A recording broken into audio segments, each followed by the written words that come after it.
Meeting এখনো start হয়নি। আমাদের স্টেট ডিরেক্টরকে বলেছিলাম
हेलो हेलो हेलो। प्रदीप, आपका साउंड नहीं आ रहा है। अब स्टार्ट नहीं हुआ है प्रदीप? नहीं सर, वो कुछ ये यूट्यूब लिंक दे रहा है, इसीलिए सर। अच्छा, तो स्टार्ट। स्टार्ट होले आपको सब फोन कर देंगे। हाँ ठीक है।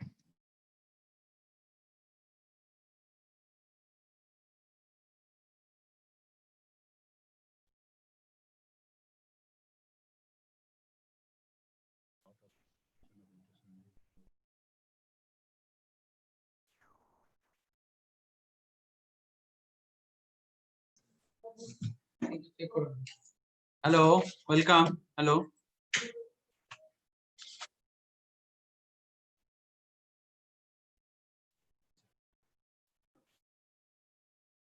Hello. Hello. Am I audible? Yes sir. Okay. Okay. We are going to start our program.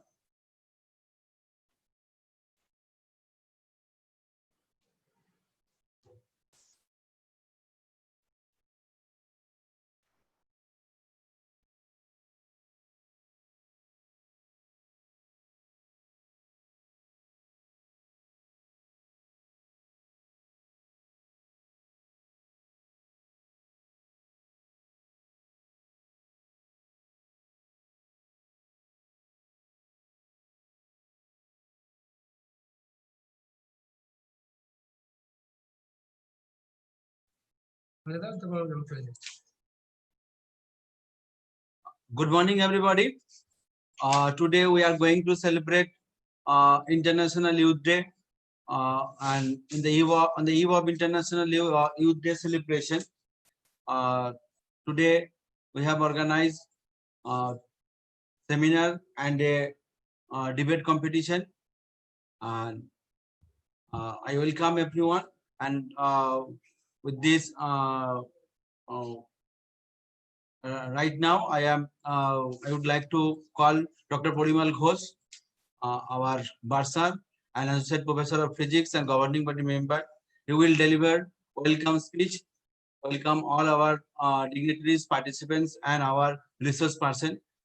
Please, Dr. Porimal Ghosh, you start the program with the welcome address to all our dignitaries, participants, and resource persons. Cloud recording is cloud computer recording.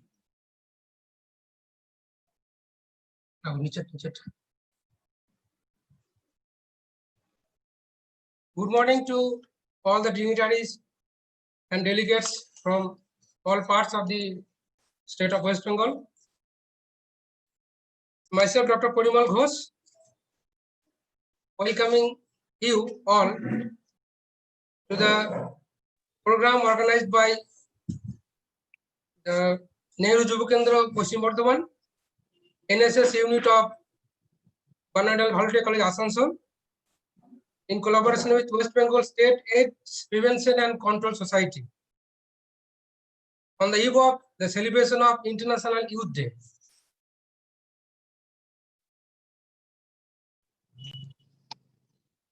আন্তর্জাতিক যুব দিবস সম্পর্কে আমরা যদি একটু ইতিহাসটা দেখি আর কি, তাহলে আমরা দেখব 1985 সালে যখন international year of youth declare করা হয়েছিল, তারপর থেকেই আমরা এটাকে সেলিব্রেশন শুরু করি। এবং এরপর in the year of 2000, United Nations Organization declared 12th of August as the International Youth Day, and from that we are annually celebrating this day. The main theme of this year's International Youth Day was youth engagement for global action.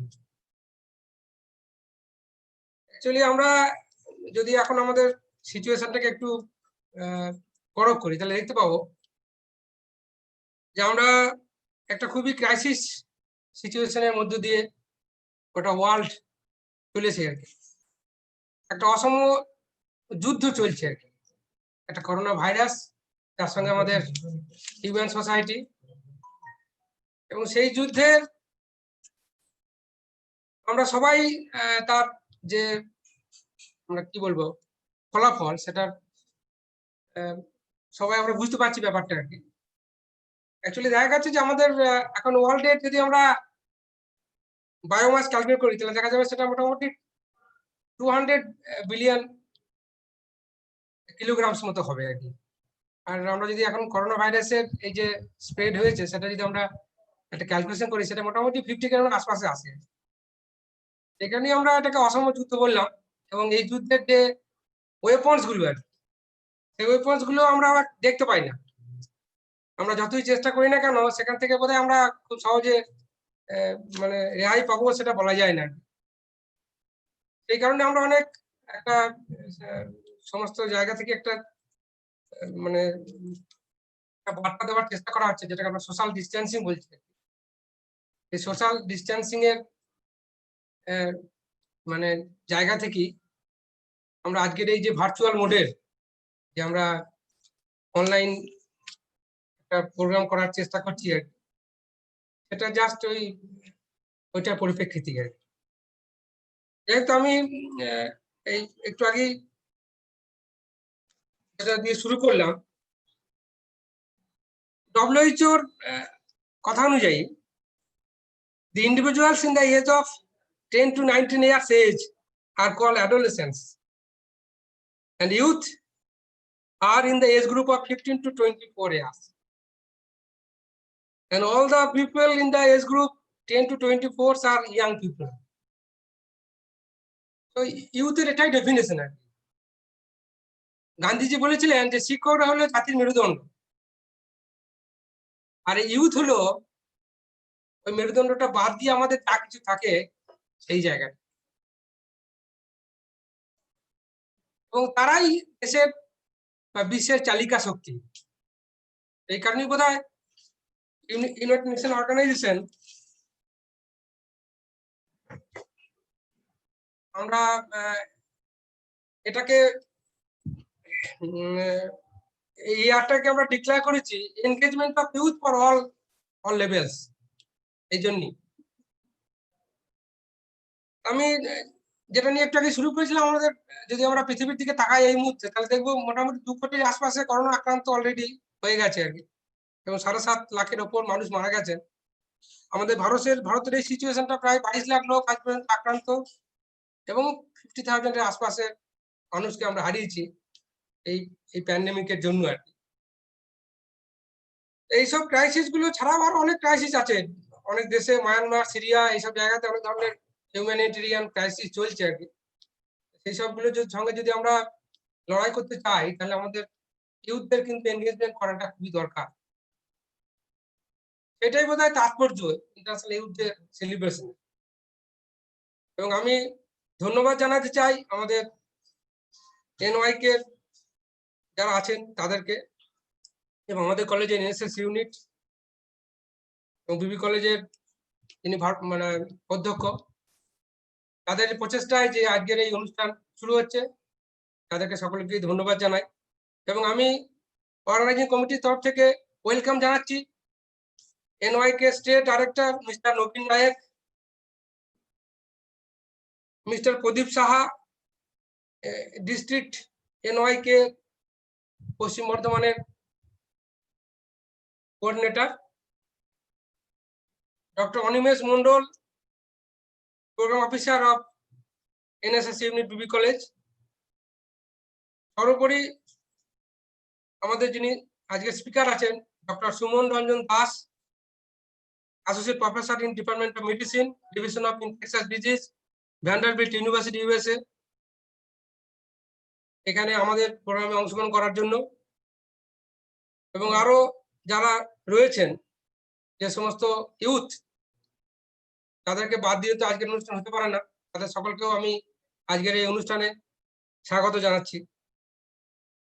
আমি আমার কৃতজ্ঞতা জ্ঞাপন করতে চাই আমাদের organising committee, বিশেষ করে আমাদের মাননীয় অধ্যক্ষ মহাশয় ডক্টর অমিতাভ বাসুকে আমাকে এই স্বাগতিক ভাষণ দেওয়ার পারমিশন দেওয়ার জন্য বা দায়িত্ব দেওয়ার জন্য। আমি আর বিশেষ কিছু বলতে চাই না। আমাদের যে অনুষ্ঠান সে অনুষ্ঠান সফল হোক এই বলে আমি আমার প্রিন্সিপাল স্যারকে অনুরোধ করব আজকের যে অনুষ্ঠান সেই অনুষ্ঠানের ইনঅগ্রাল অ্যাড্রেস দেওয়ার জন্য। সকলকে অনেক অনেক ধন্যবাদ। আজকের অনুষ্ঠান সফল হোক।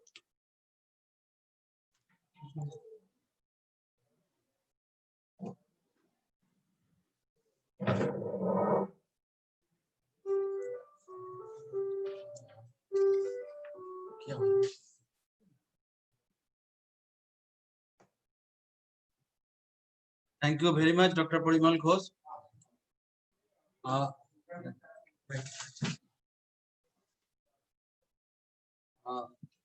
We, on behalf of the Banwari Bhalotia College, Asansol, we are really thankful to District National Youth Kendra Paschim Bardhaman, and also want to thank West Bengal State AIDS Prevention and Control Society.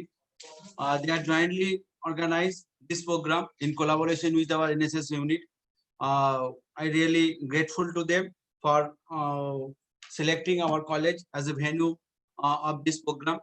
Earlier, we have a very good relationship with the NYK and this organization, because we have earlier organized also many programs with them, consumer awareness program, Women's Day celebration program, and many more programs we have already organized with them.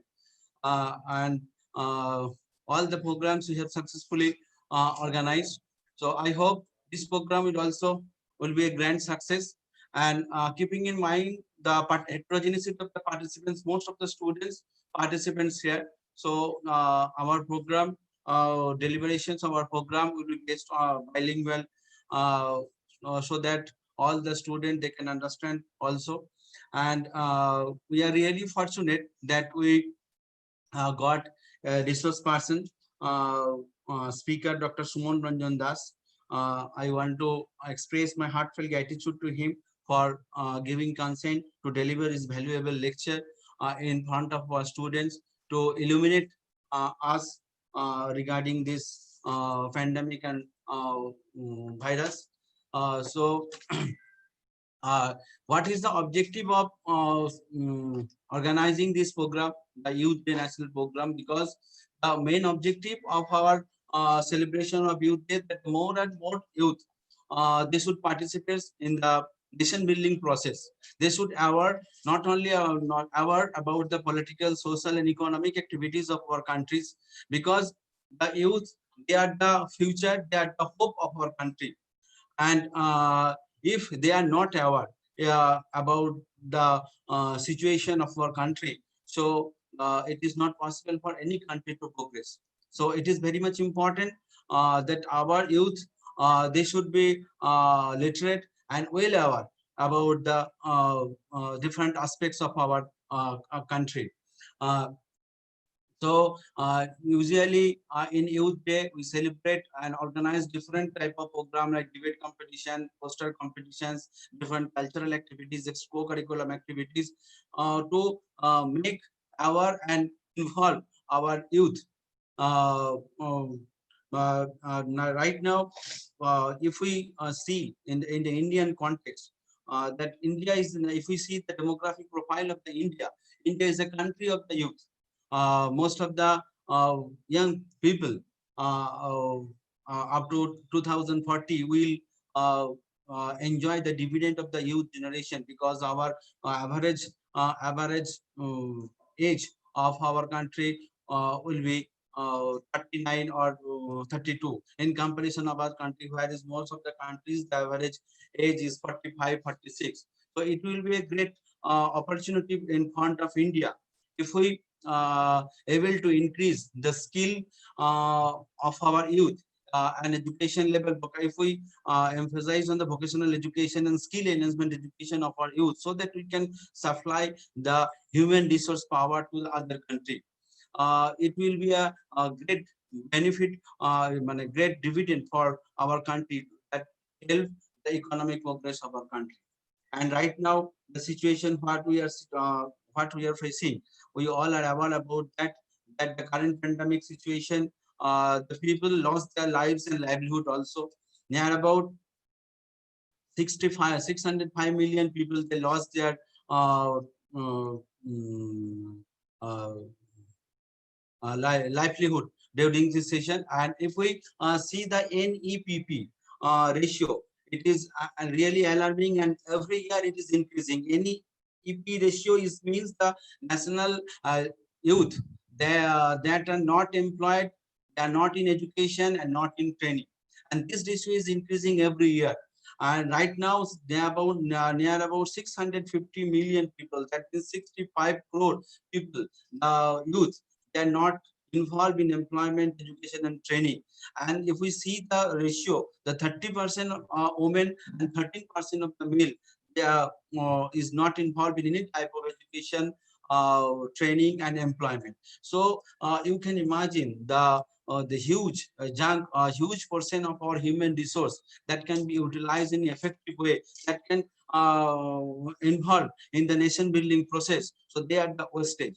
So we have to think the new mode of generation of employment are due to, right now we are witnessing that due to advancement of technology, there is many sectors that is employment is reducing, but at the same time there is new scope also generating. So we have to think about innovatively, so that we can create new opportunities, new job for our youth. And at the same time, youth they should participate in the different activities of our country, so that our nation should always be in track, in proper track. So this is the goal.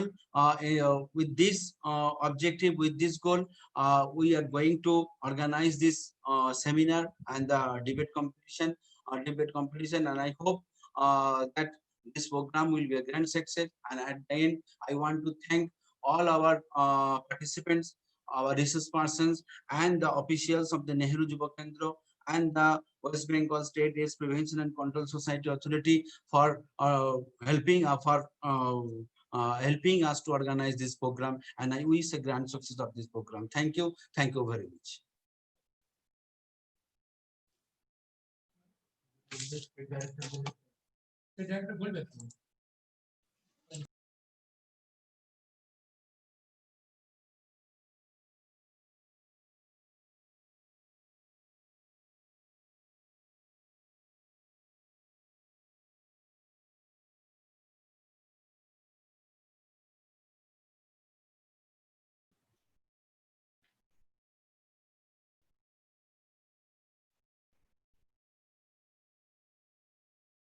Thanks everyone.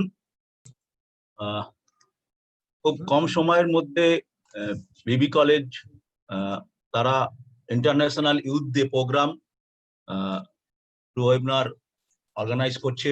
তার জন্য নেহেরু যুব কেন্দ্র পশ্চিম বর্ধমানের পক্ষ থেকে আমরা অনেক অনেক ধন্যবাদ জানাই। Principal doctor Amitabh Basu, doctor Animesh Mondal, NSS, আজকের main speaker doctor Suman Ranjan Das. Nehru Yuva Kendra পশ্চিম বর্ধমান, আমরা এর আগেও বিবি কলেজের সাথে প্রোগ্রাম করেছি, বিশেষত কনজিউমার অ্যাফেয়ার্স, উমেন্স ডে খুব সাকসেসফুল, এবং টিম বিবি কলেজের যারা আছেন, প্রফেসর, টিচিং স্টাফ এবং স্টুডেন্ট, তারা সাকসেসফুলি এটাকে অর্গানাইজ করেছেন। তার জন্য নেহেরু যুব কেন্দ্রের পক্ষ থেকে ধন্যবাদ জানাচ্ছি।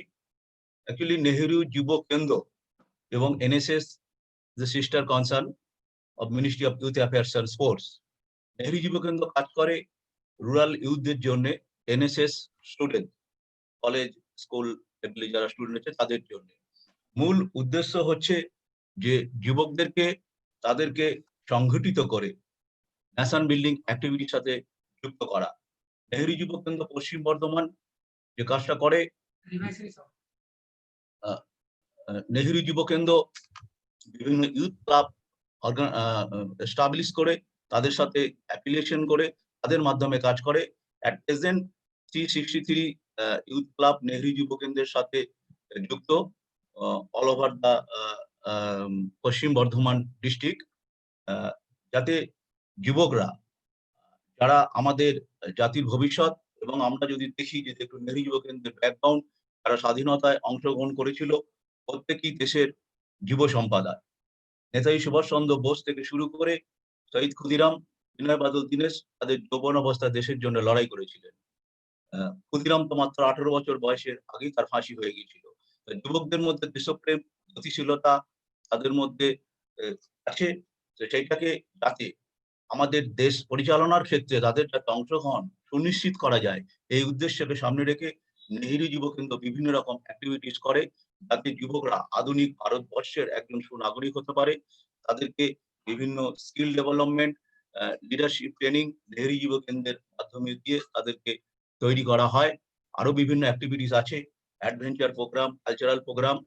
বিশেষত যে বর্তমানে যে কোভিড-19 যে প্যান্ডামিক, সেখানে নেহরু যুব কেন্দ্রের ভলেন্টিয়াররা সাকসেসফুলি বিভিন্ন অ্যাওয়ারনেস প্রোগ্রাম করছে।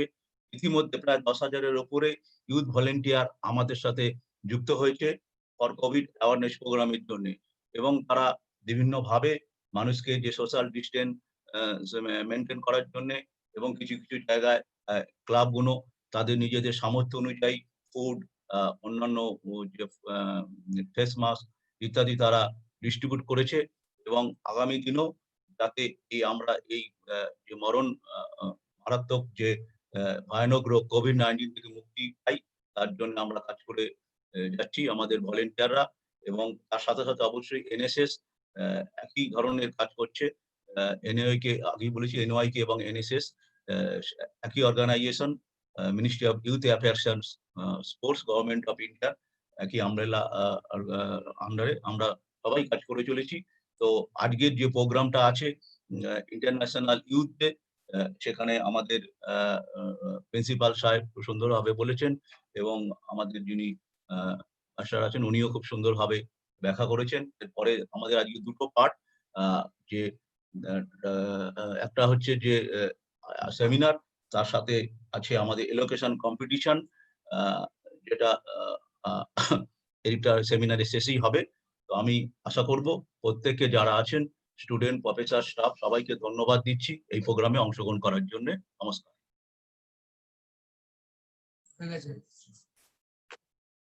ধন্যবাদ স্যার। আমরা কলেজের পক্ষ থেকে মিস্টার প্রদীপ কুমার সাহা, যিনি নেহরু যুব কেন্দ্রের পশ্চিম বর্ধমান ডিস্ট্রিক্ট কোঅর্ডিনেটর, তাকে ধন্যবাদ জানাই তার মূল্যবান বক্তব্য রাখার জন্য। আমরা মনে করতে চাই যে আমাদের কলেজের সঙ্গে নেহরু যুব কেন্দ্রের একটা আর্থিক সম্পর্ক রয়েছে, এবং আমরা সারা বছর ধরেই নানা ধরনের অনুষ্ঠান অর্গানাইজ করি জয়েন্টলি। ধন্যবাদ স্যার আপনাকে আমাদের এই সুযোগ দেওয়ার জন্য। এখন আমি আমাদের কলেজের যে এনএসএস রয়েছে, সেই এনএসএস এর program officer doctor Animesh Mondal মহাশয়কে রিকোয়েস্ট করব আজকের এই অনুষ্ঠান সম্পর্কে দু চার কথা বলার। ডক্টর অনিমেষ মন্ডল।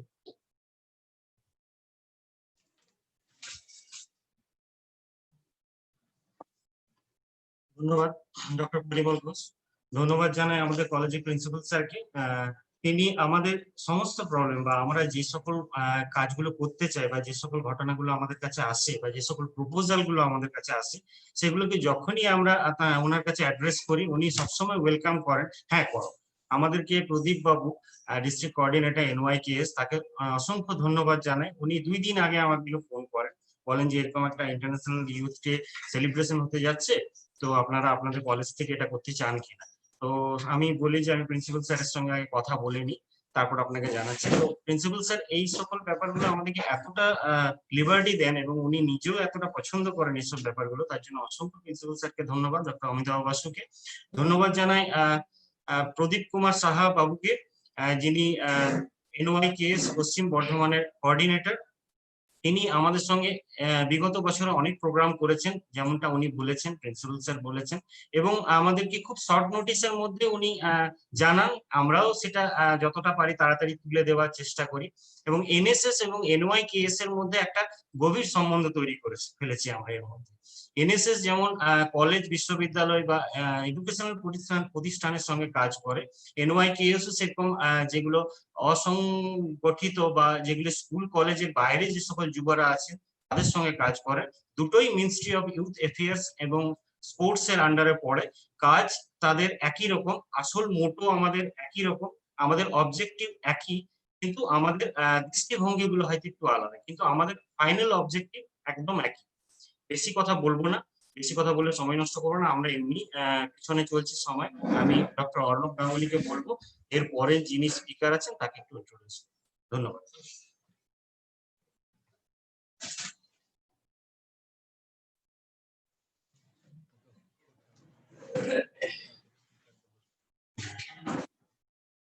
আমি সবাইকে স্বাগত জানাচ্ছি, and it gives me immense pleasure to introduce today to one of the most renowned and prominent speakers and one of the most important virologists and most famous virologists in the world today, Dr. Suman Ranjan Das. Dr. Das is an associate professor in the Division of Infectious Disease, Vanderbilt University in Nashville. And he's also the Associate Director for Microbial Genetics, Center for Translational Immunology and Infectious Disease. He's also an Associate Director for Viral Diseases Vantage.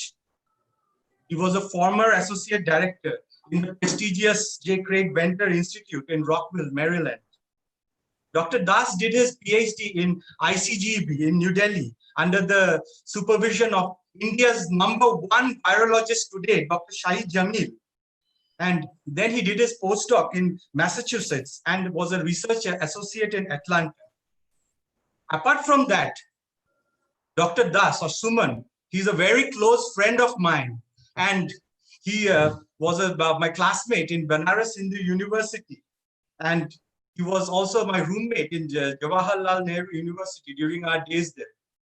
I would like to welcome Dr. Das, and please enlighten us with your views on this topic. Dr. Das, please. Are you there? Oh, thank you, Dr. Ganguly. It's can you hear me? Yeah, you're audible. Yes, yes. I would like to thank the principal for giving this opportunity to speak about, and all the colleagues there. It's always we live overseas, but the heart is always back in India. I can tell that. So as Arno has given it's my 2 minutes of glory introduction. I have been working for viral infectious diseases for past 20 years. I started my career in the field of HIV. That was my PhD thesis with Dr. Jamil. As Dr. Ganguly has said, I'll call Arno because it's just I look a little fake when I call him Dr. Ganguly because we are so used to each other calling by first name.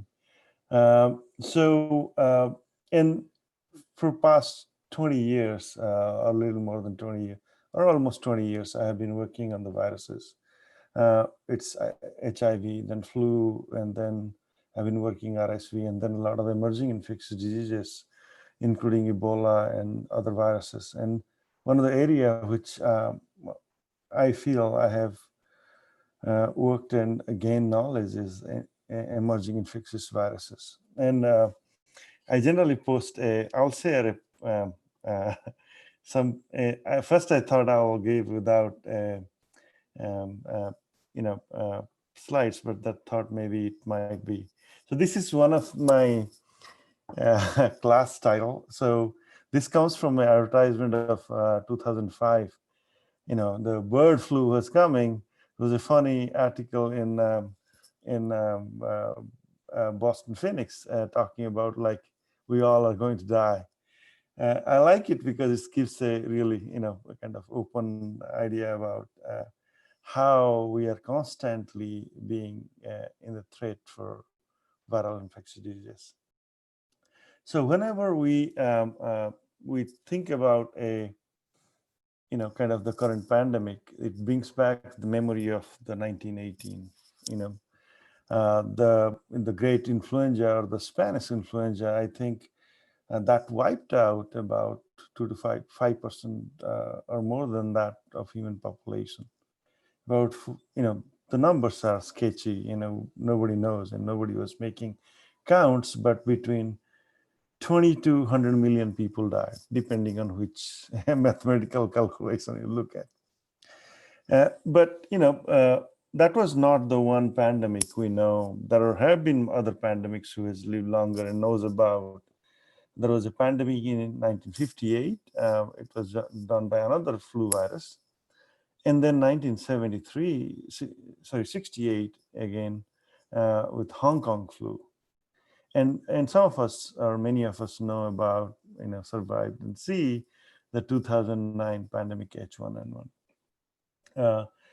This pandemics gave us a lot of experience on how to think about how to control measures, how to treat patients. But still, we realize, it's not enough. For example, a funny thing, in 1918, when the flu was infecting, people thought it's a bacteria because they didn't know the difference between a virus and a bacteria. That's why if you know this bacteria name, Haemophilus influenzae, and it was named because a lot of the people who are infected with the virus had co-infection of this bacteria. And because the bacteria was so often found in fatal cases, people thought this is the causal link. But until 1930s, we realized that it's not a bacteria, but something which can be filtered through a 0.2 micron, and that can infect. And that's how we know that is a virus. And then so on and so forth, long history of research. Apart from flu, which is one of the major research focus, things moved on to other viruses when we start getting like the polio virus in early 20s. And then later on, viruses like in 1980s, the HIV. So that expanded our research experience, but each virus come in with different symptoms and disease and all this. So the problem with, unlike bacteria, we know, we have antibiotics and others. The viruses are difficult to catch them and difficult to really understand how they come from and then how the disease would be. And to our surprise, that this new pandemic, which came, which I'm going to talk or discuss more in detail, is the COVID-19, the SARS-CoV-2. We got scared for the SARS, and the first, many of us remember the SARS first outbreak, the SARS-1, and then there was a MERS happening. Didn't give a lot of global threat, but in 2010 to 14, around that time, with the MERS, which came from camels. But even though we think we are in the cutting edge of science, and even US and Europe, they think we have the medical, we have crossed, compared to many other countries, have cutting edge technology, there are 150, 60,000 people are dead. So if you look at today's date, and this is Hopkins tracking the global pandemic, we have 19, almost 20 million people are infected globally. And actually, I feel it's tip of the iceberg, because if you look at how many people are tested, it's much less, than what we should be doing. And I think, and the reason I will come to why, because a lot of people don't have symptoms. Well, unfortunately, US is leading the pack with more than just reached 50 million today. 5 million cases today, and 160,000 deaths in US alone. But India is catching up in that way.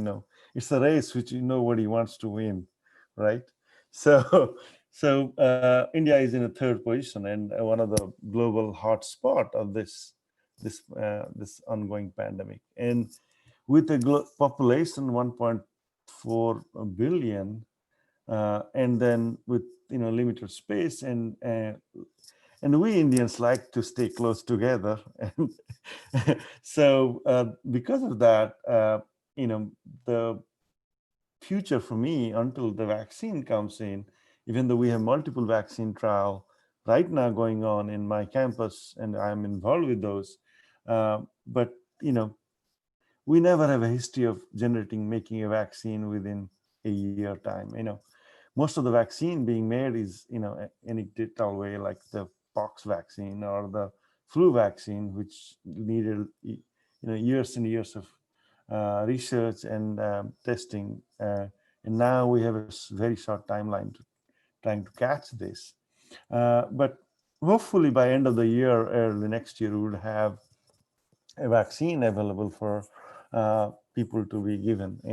Having a vaccine doesn't mean to giving a 7 billion people and globally is the issue. So that's something which we are still struggling. As I was saying, India is one of the global hotspot. If you look at here, of course, Russia is, but then the US is leading the pack, and then some of this Brazil and other countries are, really doing pretty badly.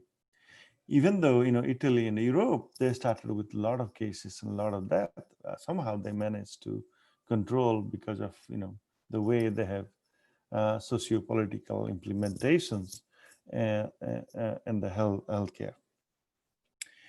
Well, where the virus comes, and this is something which interests me because I have been working on these viruses. And if you look at the MERS came, the SARS, the original one came from bat, and this one also came bat. So somehow bats, flying mammals who have been, kind of separated from the other mammals for a long, long time, they harbor a lot of pathogen, even though those pathogens don't do any severity. For example, Ebola is coming from bat, Marburg is coming from bat, coronaviruses are coming from bat. We have some flu viruses coming from bat, but they don't, fortunately, they don't infect us yet. So this, whether it's MERS who came from bat through camel to human, or the other coronavirus, the old SARS came from bat through civet cats to human, I think we assume that this virus is coming through from bat too, but maybe a mediator of pangolins, which which been eaten in a lot in China, thinking they have medicinal value. If you look at mortality rates compared to MERS, it's 34%, very high. The mortality for SARS, the first SARS in 2004, which many of my generation will remember, it was about 9 to 10%, which is pretty high. I mean, if you think about, but the cases are low. But here the cases, this is old data. It's the March 27 data. There's only 500,000 people infected, and this data was showing 4.53. Now I think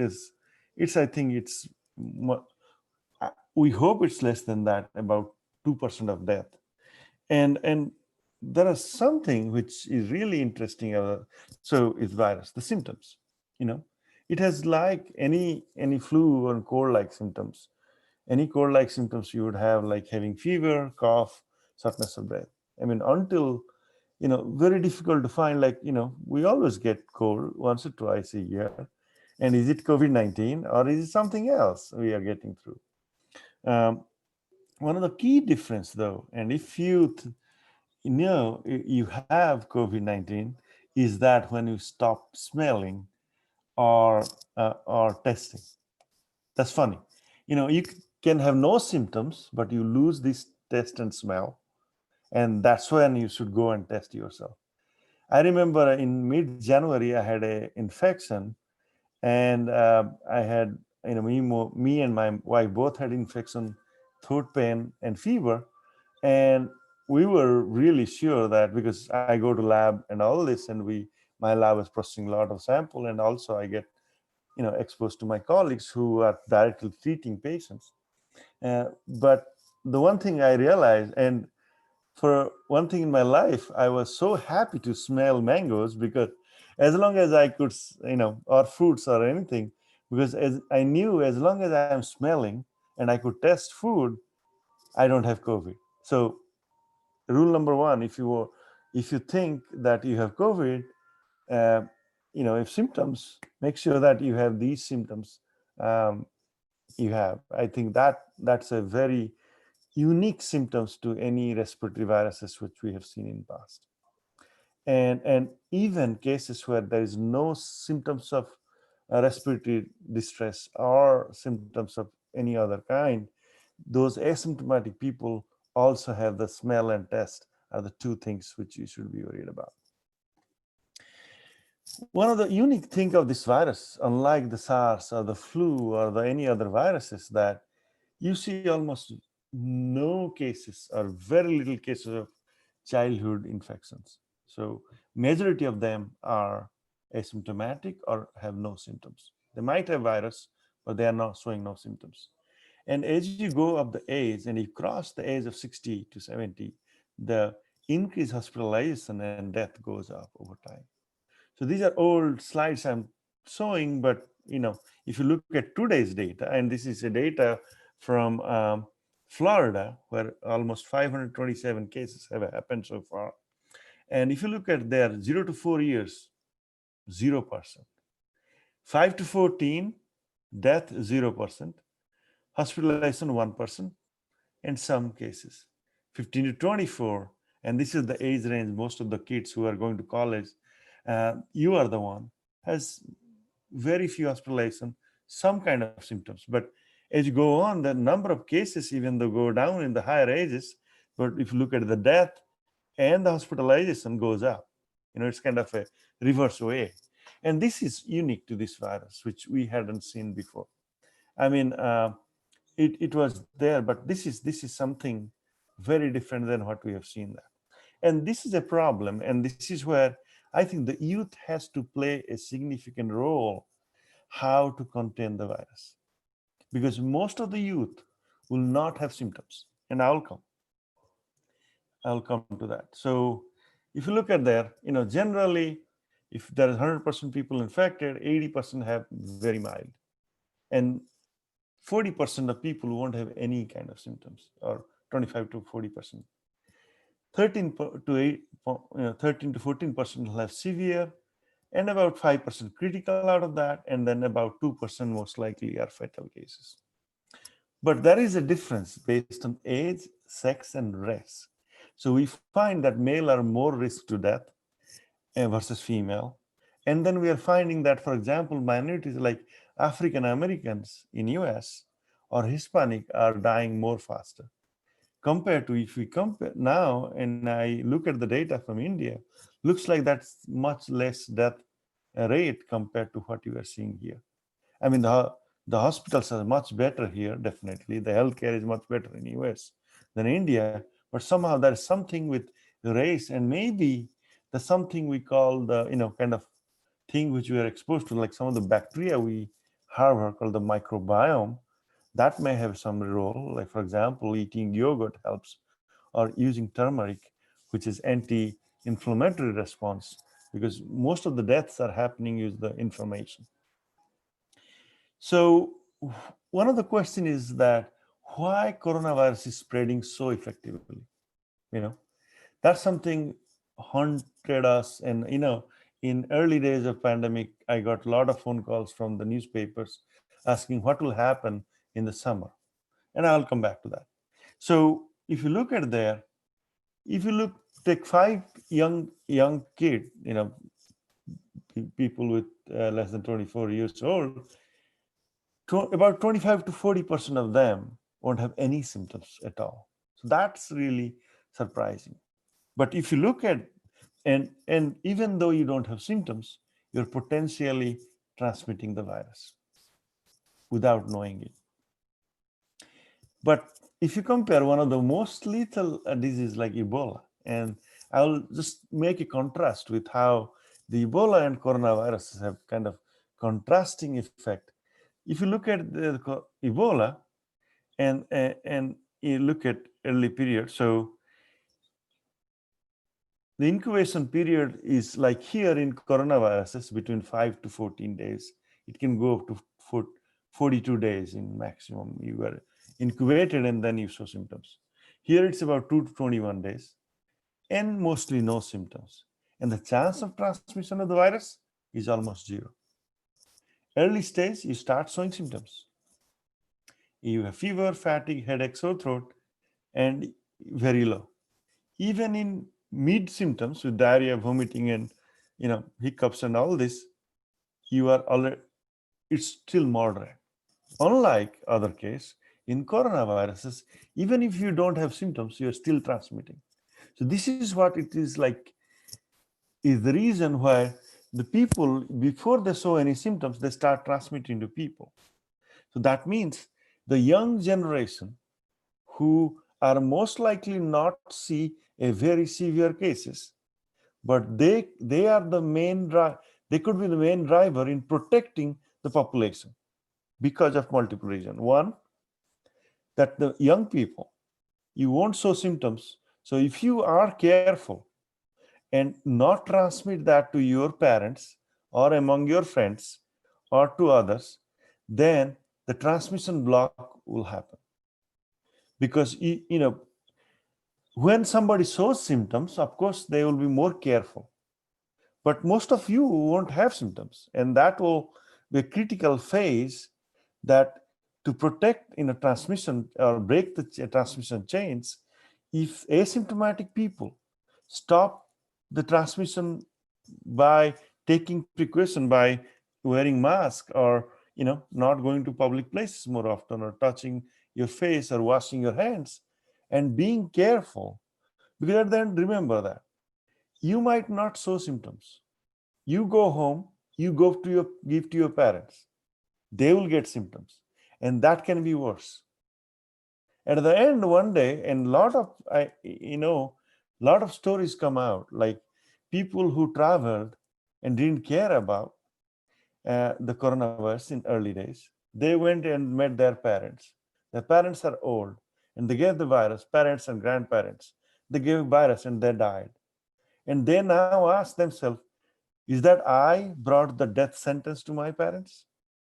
This is what is there, that the young generation, which is the most strong and most likely to not show any symptoms, could be the carrier, and you need to protect that. You need to make that happen so that you protect your family, your friend's family, and yourself too. Second, many of you will get the coronavirus, and most likely the vaccine won't be ready until mid-January or maybe March. In my mind, it's by the time you get a vaccine shot in your arm, it's like March or April next year, even if everything goes smooth. If that's the case, and the virus numbers would really peak a lot in October, November, December, January, February in India, maybe 200,000 a case a day, or maybe 500,000 a day case, means a lot of young people will get infected. May not be severity, I'm not saying they will get severe, but the young generation, if you realize you have COVID or you are tested positive, confine yourself, protect your family, protect others, but also you should be ready, because one of the therapy which is really working well for COVID until the vaccine comes is plasma therapy. You can donate your blood, and your plasma will have antibodies that will protect a lot of people, your families and outsider, and everybody. If you guys do that, your generation, I think you're going to be the main pillar of that. And you have to remember, India is a young country. We have a lot more young people than old. So the protection would come from the young people.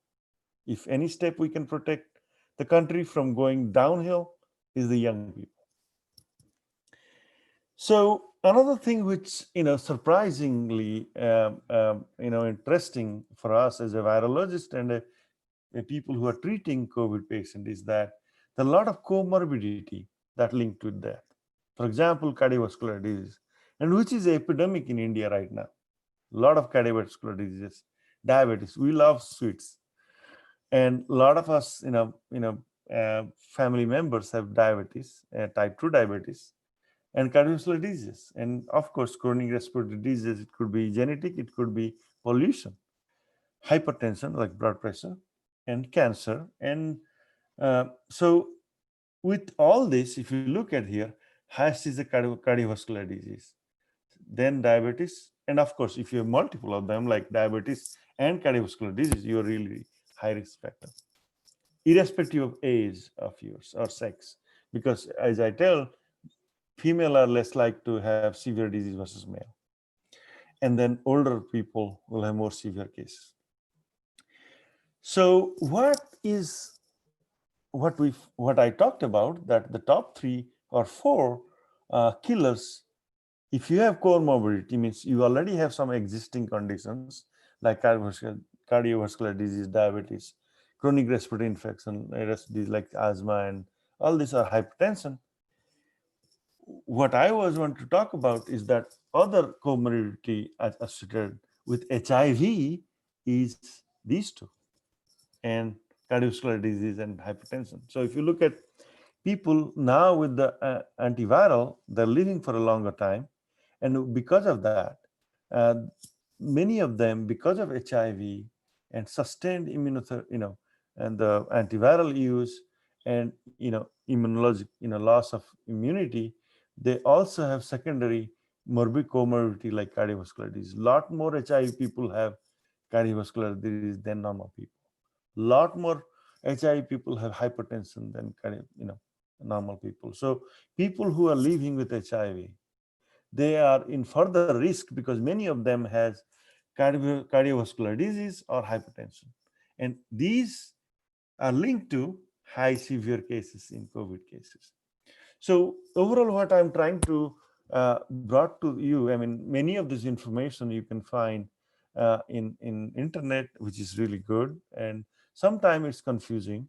Sometimes you see, oh, vaccine will be ready in August 15th, which is not true. So you have to be, the other area you need to be careful and really use your logic to disseminate information. You are the younger generation who are educated, and there are a lot of uneducated people. They will ask you question, what is happening, and a lot of WhatsApp forwarding and all this of fake news. Fake news becoming a part of our life, whether it's through the news channels or through social media. The strength of social media, that we are connected, we can learn a lot. The problem is there are a lot of information which is not right, and you need to use your head and think that can it be possible to get a vaccine by August 15th, or drink this or that, like our US president talking about drinking bleach and injecting bleach and all this.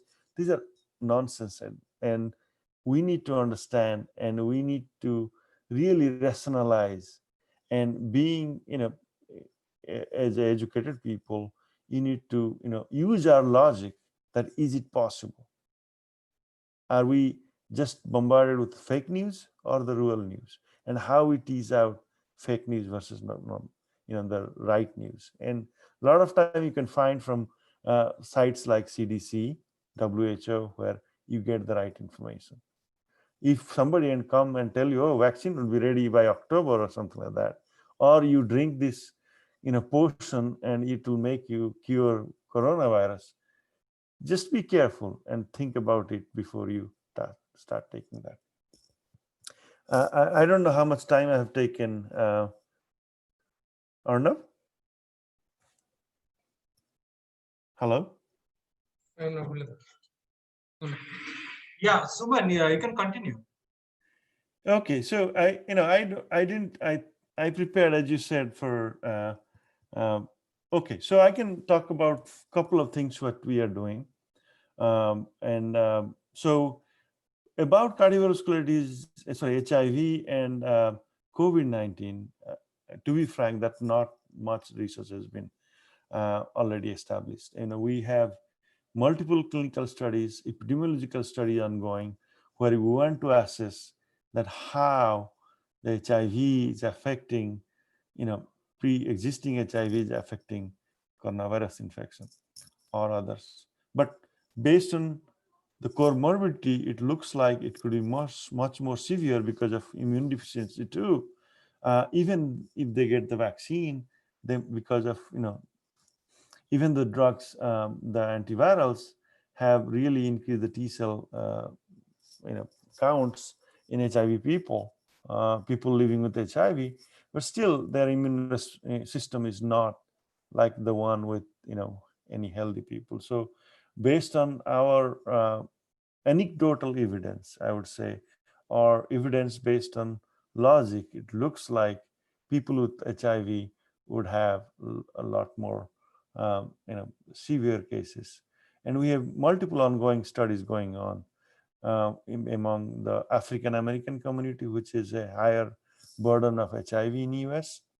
The Hispanic community, they also have higher burden of HIV, mostly due to drug abuse and also sexual transmission, but both drug abuse.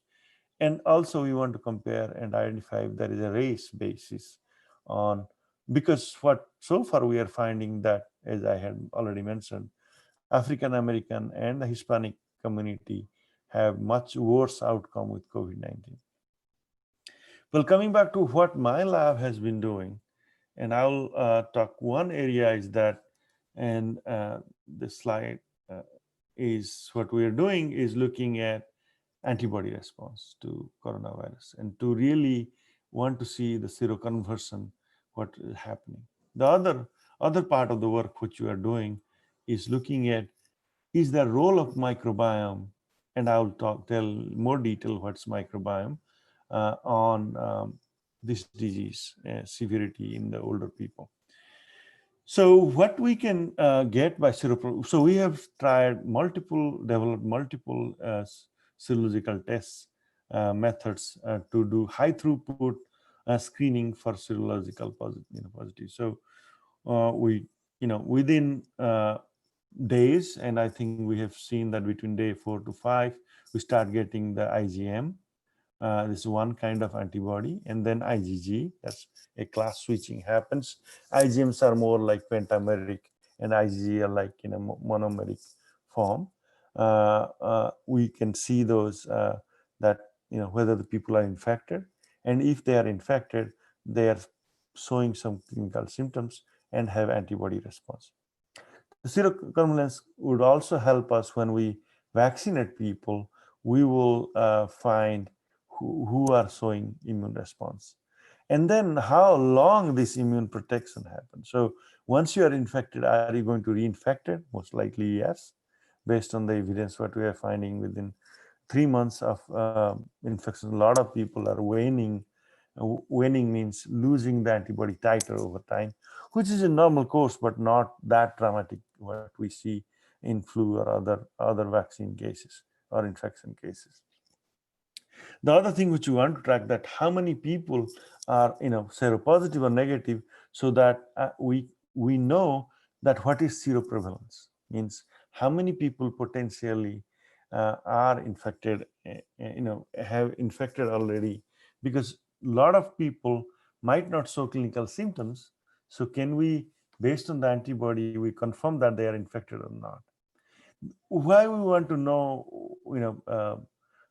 how many people are infected, and based on making a small sample of testing, we can expand it to say, okay, how many percentage of people are there.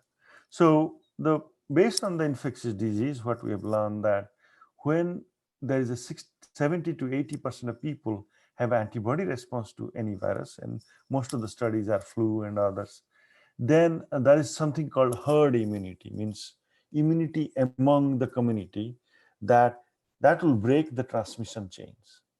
So remember, I was telling that a lot of the newspaper were reaching out to me in early pandemic in February, March, that what will happen in summer.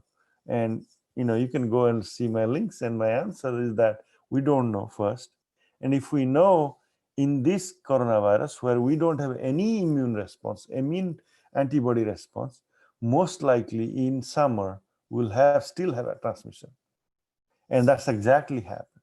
The reason is that we don't have herd immunity, means that we have so many people who are not have antibodies, or protective antibodies to get protected from this virus. That's why the transmission is going on. The transmission chain is continuing from one person to the other person to the other person. But if these dots, what I'm showing, so it's scattered, if we cover 80% of that, either through infection or vaccination, I hope through vaccination, then we can have a herd immunity. So let's say I get infected now, but my family members already have serum antibody level. They are protected based on that. So I'm not going to transmit that. So the virus, when I get sick, I'll stay home. My family member will not get infected. And because I'm staying home, I'm not giving to anybody. So the transmission chain will break. And that means that we have a kind of a herd immunity and protection from there. So that's why we want to see what is the seroprevalence and how we know it. And then if we know it, that will help us that what will be the disease burden in the longer run. That's one. The second, so that's one of the major reasons why we are doing that. So that's one of the area my lab is working and I'm working on there. The other hypothesis we have is that we as a human being or animal or others, we have human cells, but also have a lot of bacteria we did not know before. Actually, we have more number of bacteria in our body than number of our cells.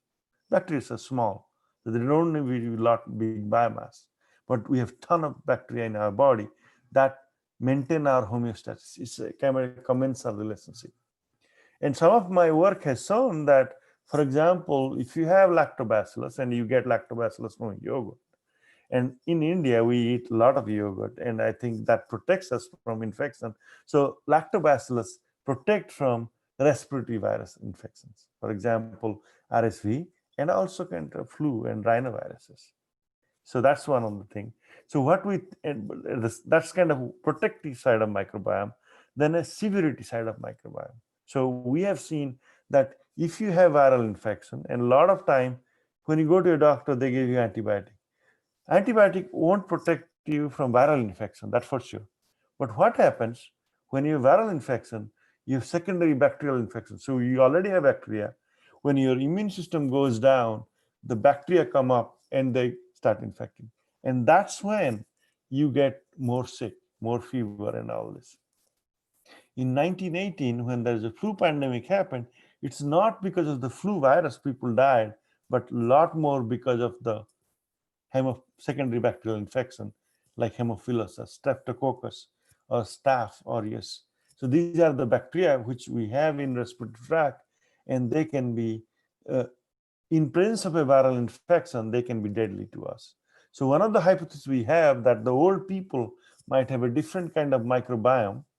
Of course, they have a weakened immune system, different kind of microbiome, and because of that, they have more severity. So we are testing, looking at these bacteria, and there might be some protective bacteria in young people, maybe lactobacillus, because young people drink milk, or some other things which are protecting them, and vice versa. So one of the things, apart from understanding host genetics, and other thing, we want to look at, does the bacteria have any role?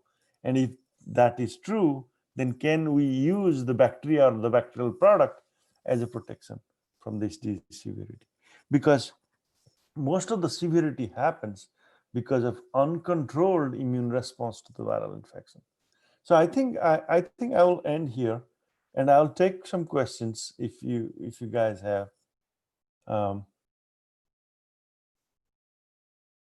Hello?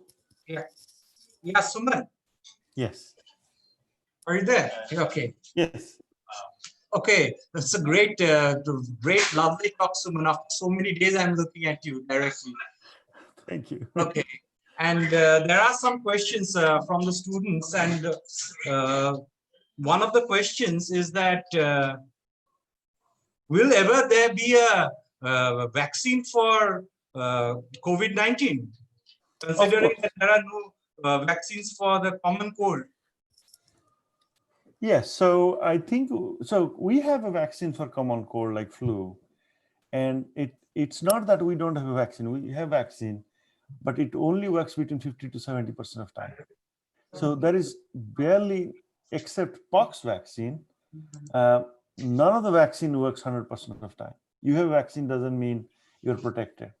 So to answer the question that will there be a vaccine? Yes, we will have vaccine, and most likely by end of this year or early next year. And some of the reason I'm saying that so strongly because some of this data we have seen in phase 2 and phase 1 and phase 2 trial, and phase 3 clinical trial is ongoing. Even in my department have 2 clinical trial. One is the Moderna vaccine trial and one is the Sanofi vaccine trial going on, where we have enrolling 500 people. Actually, one of my so based on the evidence what we are seeing, there will be a vaccine.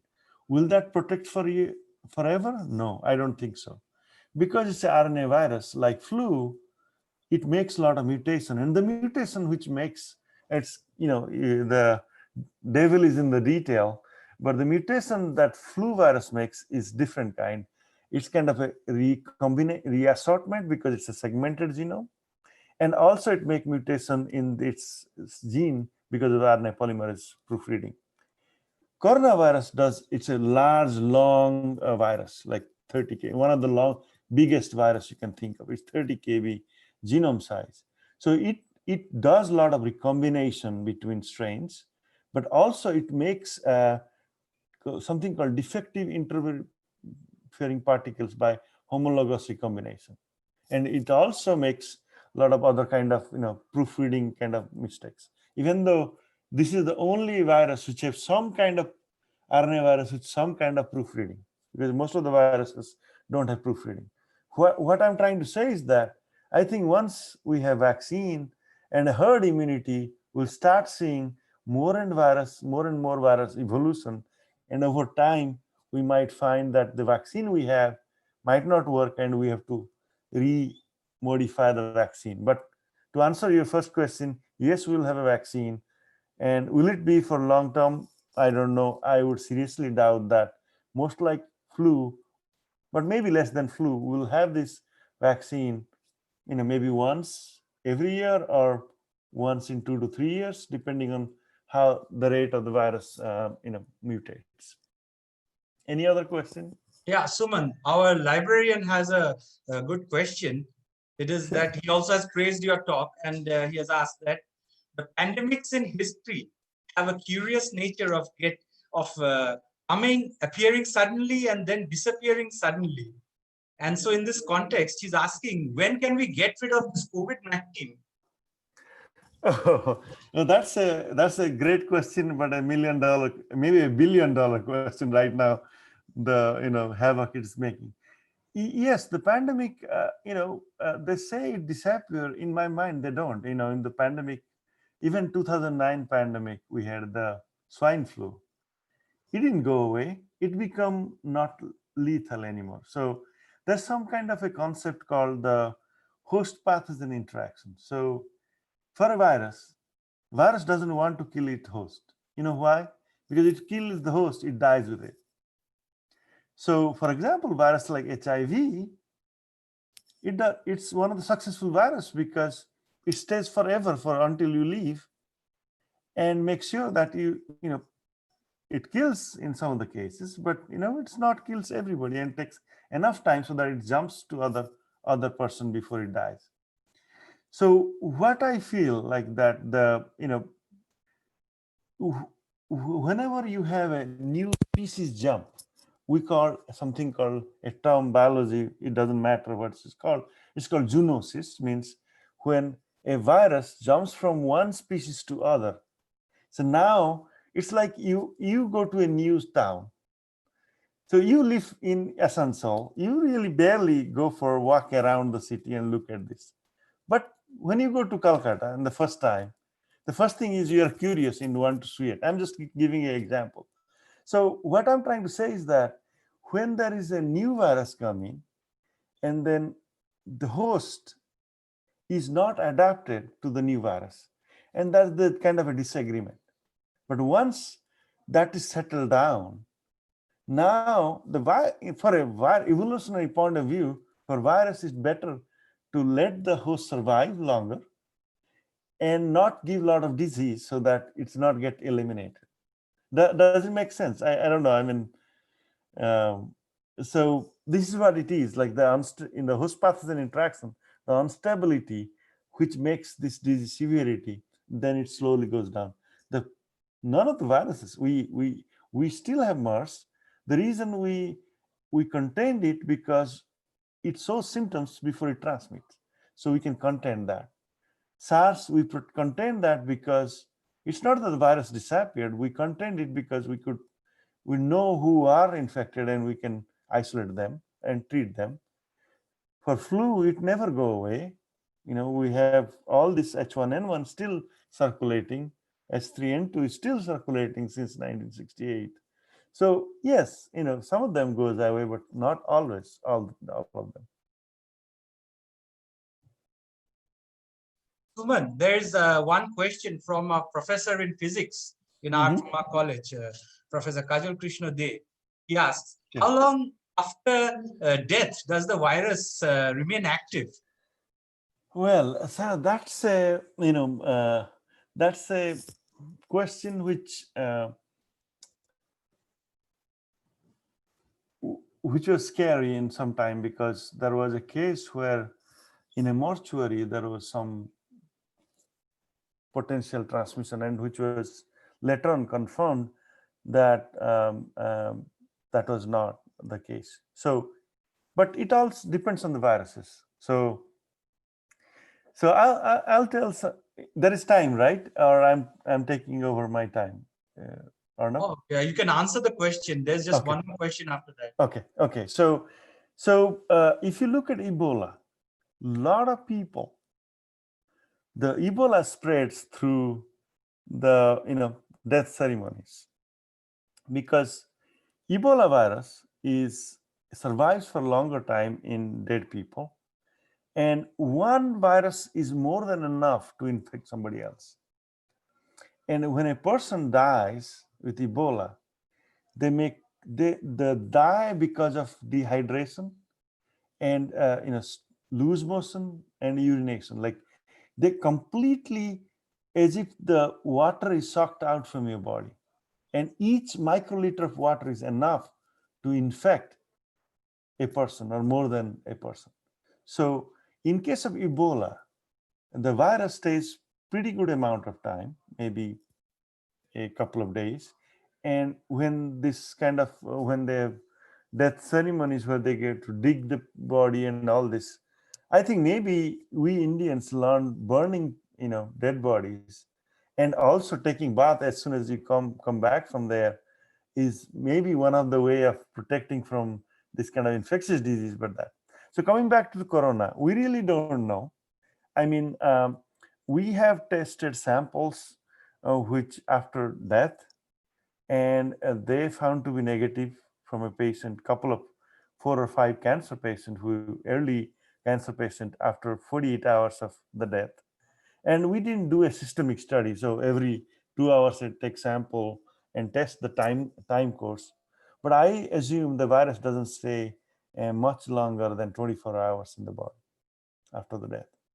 But this is anecdotal evidence. It's not scientifically done to say, okay, you do a kinetics to learn about that.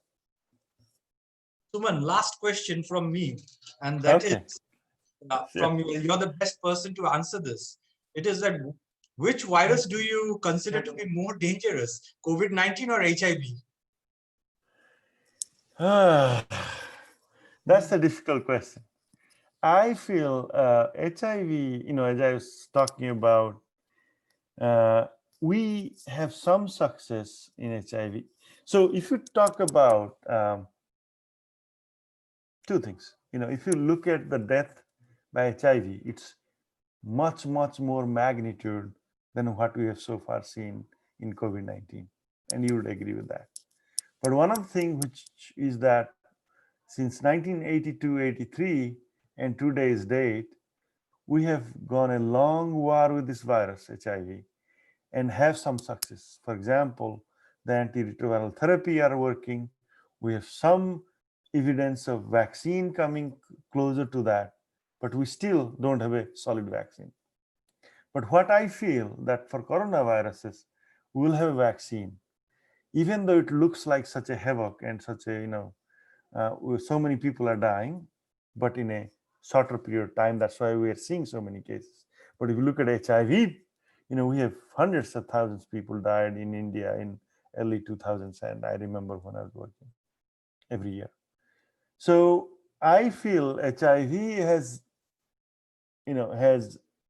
because it's much more evolved virus, as I was saying, because it can stick with you and it's very difficult to take it out from your body compared to coronavirus is more dangerous. But now, because we have learned, we can live with it. So I really don't know. I mean, which way to balance, because they, in my mind, they're not apple to apple. It's more like apple to a pineapple or something like that. So both, I wish nobody gets both either. But if you get corona and if you are young, maybe it's not a bad thing. But if you, any age group, and if you have HIV, you can be in trouble, and you have to, you're not the same person anymore in that sense. So There's just one last question from our zoology professor, Kaushik Sure. Kumar Mandal. Says, Uh-huh. are asymptomatic patients less contagious than the relatively less contagious. I mean, we don't, as I said, everything we are, so if you compare my colleagues who are treating, and my division is the ID division, and my colleagues are treating COVID patient over the year, in early time, anybody who got a ventilator, there's a 90% chance that person is going to die. We used to have every night calls, and I was part of those, where seeing like we have 18 cases, 18 with, so we lose patient, we were losing patient, and we didn't know what to do. The doctors didn't know, the scientists didn't have the answer.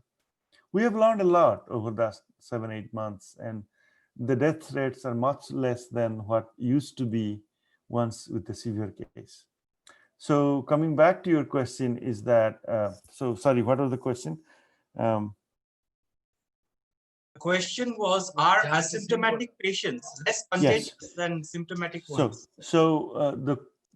We don't, that there is not a strong study that, it's not been properly done.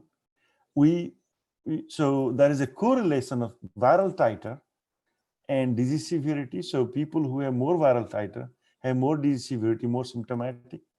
So, and we also know that more viral titer means you transmit more, you sneeze more, you make more aerosol, you make more that. So that doesn't mean there's zero chance. The other problem, I'm not directly answering the question, is that all the method right now, and we have developed a method which I don't want to boast about, but all the method right now by qPCR or other methods, what we realize that we have developed a new method which is expensive right now, but we are finding cases where people show no symptoms and have the virus present, which is not recognized by standard qPCR or diagnostic panel.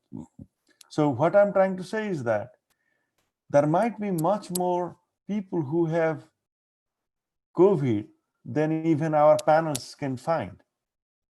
And even where panels are finding, they're asymptomatic. So the balance is that the number of cases we see, I will say yes, asymptomatic, to direct answer, asymptomatic should have a less transmission, but not zero transmission.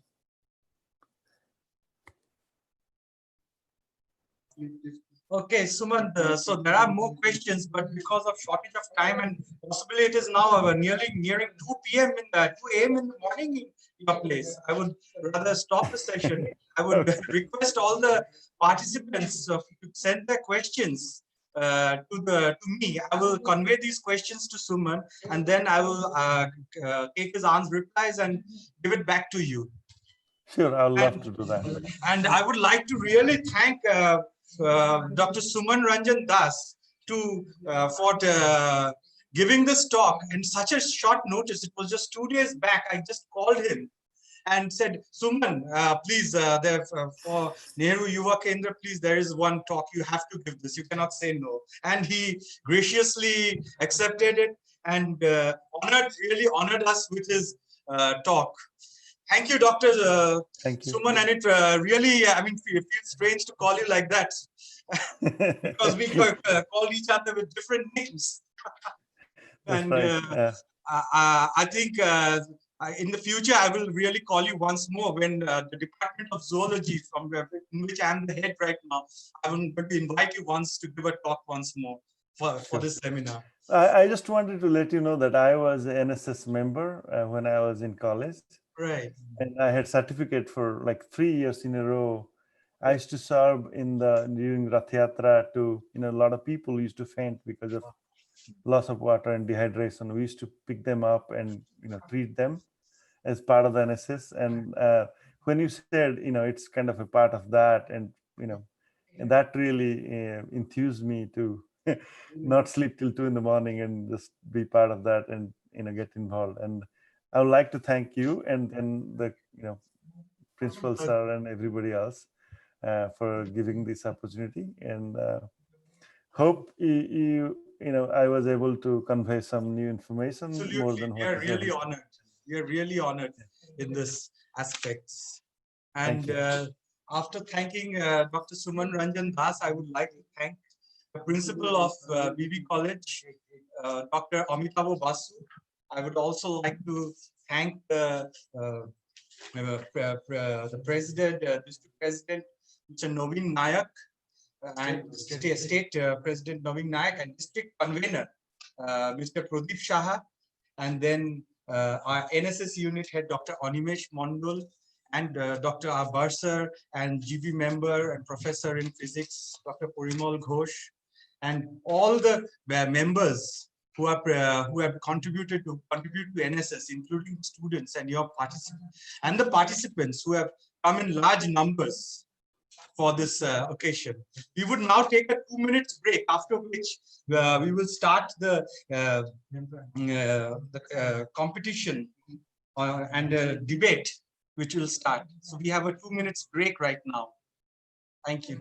Thank you. Thank you.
Good afternoon. Am I audible? Kindly confirm. Yes, yes, you are perfectly. Yes, yes, yes. Thank you. Thanks so much. Uh, Good afternoon, everyone, and welcome back.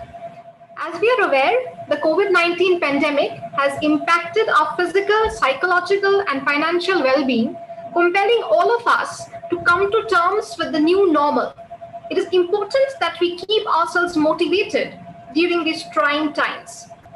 With this intention, the Nehru Yuva Kendra, Paschim Bardhaman, and the NSS unit of Banwarilal Bhalotia College, Asansol, in association with the West Bengal State AIDS Prevention and Control Society, have organized a one-day international webinar and district-level elocution competition to celebrate in advance the International Youth Calls for the 12th. A warm welcome extended once again. Hello? Please continue. Okay, continue. Okay, yeah. A warm welcome extended once again to our principal, sir, honorable dignitaries, teachers, participants, students, and all others to today's program. The topic for the elocution competition is the challenges faced by the youth during COVID-19 pandemic situation and how they are addressing the same. Each participant will be given 3 minutes to speak on the subject. The decision of the judges shall be final. All participants will get a participation certificate.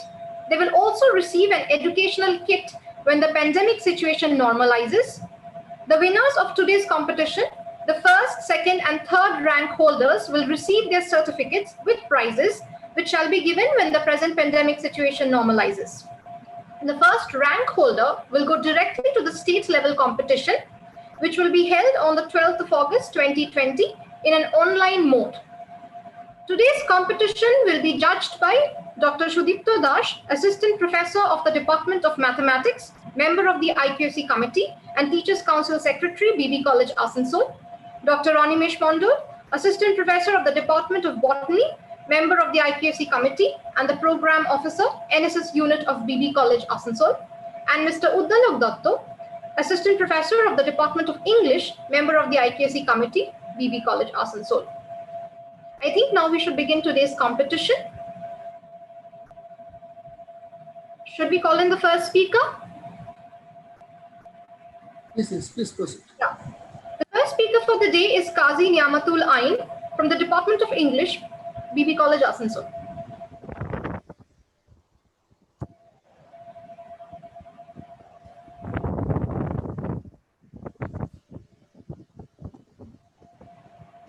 Yes. I'm audible. Yes, yes, you're audible. Yes, you are audible. Good afternoon to one and all attending this webinar.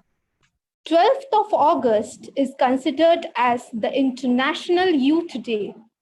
And keeping that in mind, today we have gathered here to discuss about the challenges the youth is facing right now due to the COVID-19 pandemic. Now, before I start with my speech, I want to share my current experience. This is the first time I am participating in a competition in a virtual mode. No one is there in front of me, just a mobile phone. Now, this is the challenge, how we accept the changes that have occurred in our lives due to this pandemic and how we take it in a positive manner. COVID-19 poses a serious threat in all our lives. So many people are dead all over the world, and so many are still fighting to live. But the youth have problems of their own, be it online classes, pending exams, or not being able to meet our friends for such a long time.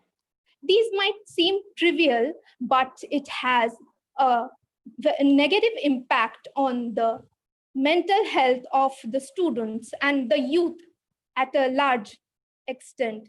But we can say that the thing which youth must remember is that if negativity is there, positivity also exists.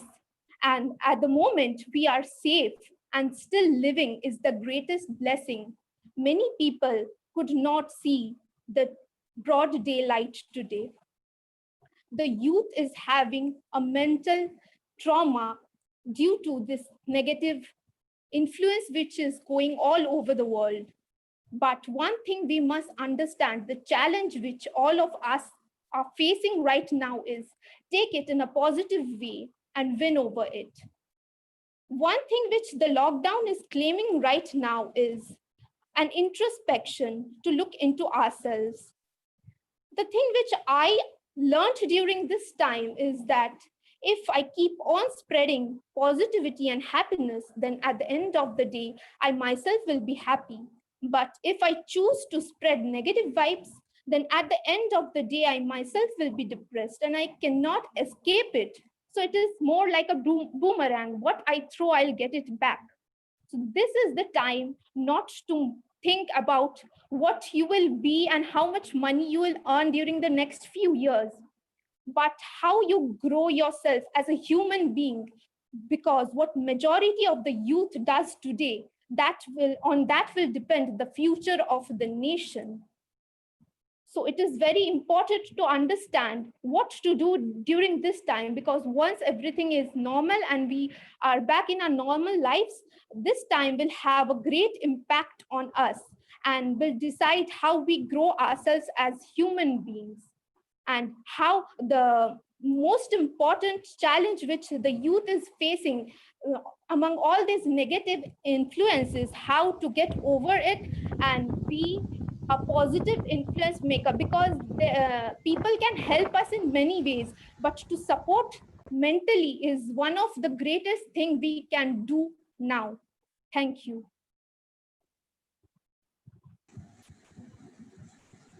Okay, thank you, Niyamatul. So please proceed for the next participant. Next speaker is Daisy Shengupto. Daisy, are you there? Kindly Yes, she is unmute there. yourself. Yes, you have 3 minutes to go.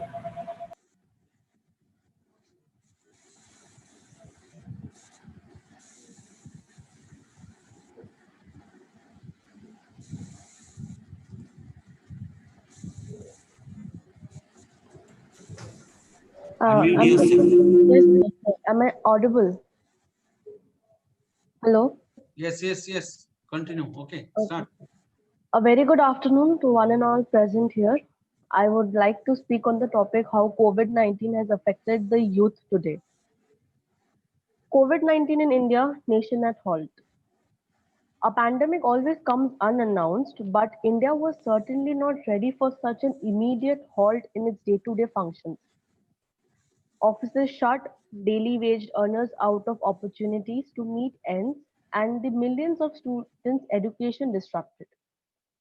With schools, colleges, and coaching institutes ceasing physical classes, the government was quick to suggest shifting to online or virtual classes, completely disregarding that approximately 67% of the Indian student population come from the rural. The government failed to take into consideration that there is a prevalent digital divide, there will be problems in accessing to the virtual classes, and now they're even proposing online exams. Colleges are showing no concession in the matters of payment of fees. They are taking no consideration to the problem that the majority of the students will have to face. Not failing once again to remind us that the well-to-do will always have a better chance to grasp opportunities. Not only students, even teachers are having problems during online classes. I read a case which says that a 55-year-old teacher gets bullied during a virtual class, has nothing in his power to do but disconnect the call. The University Grants Commission (UGC) stands firm on its say of conducting the exams to protect the academic future, despite knowing that many colleges have not been able to conduct online classes. Amongst all this chaos, what is being overlooked is the mental health of the students. The constant conflict between the UGC and the universities has put the students at crossroads where they do not know whether to hold their calm and hope or fall back helplessly. Students are having to go through quite a conundrum. Even different entrance exam aspirants are in a predicament. They are right now at the mercy of the of the Supreme Court's final verdict.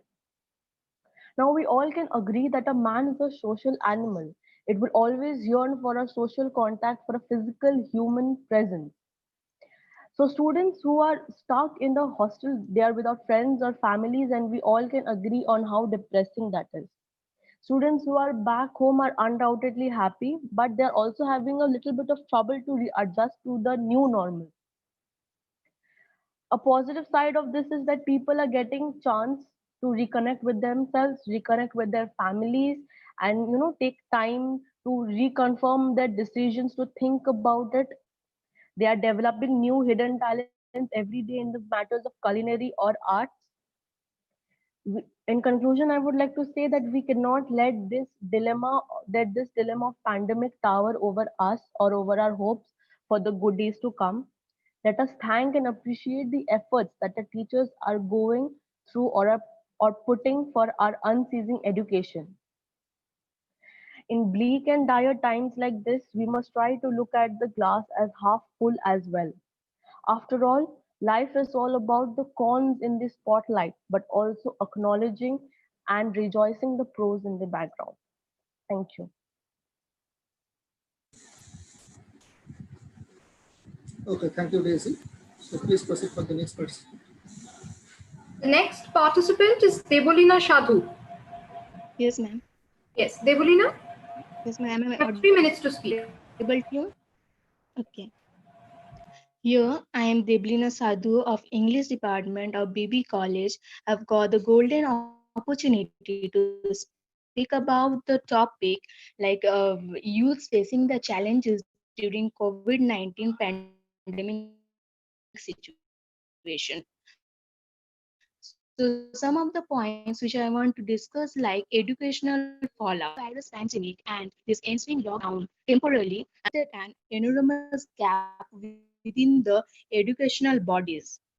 Despite the government and central trying their best to support the e-learning classes and also the online education, then many schools and colleges was based on offline classes, but now they have to opt for online classes, and many unprivileged section of the society is unable to attach themselves because they don't have desktop, laptop, mobile phones, etc. Now the laboratory works, which is a practical form of study, now has been totally stopped because they are lacking clarity on those particular subjects.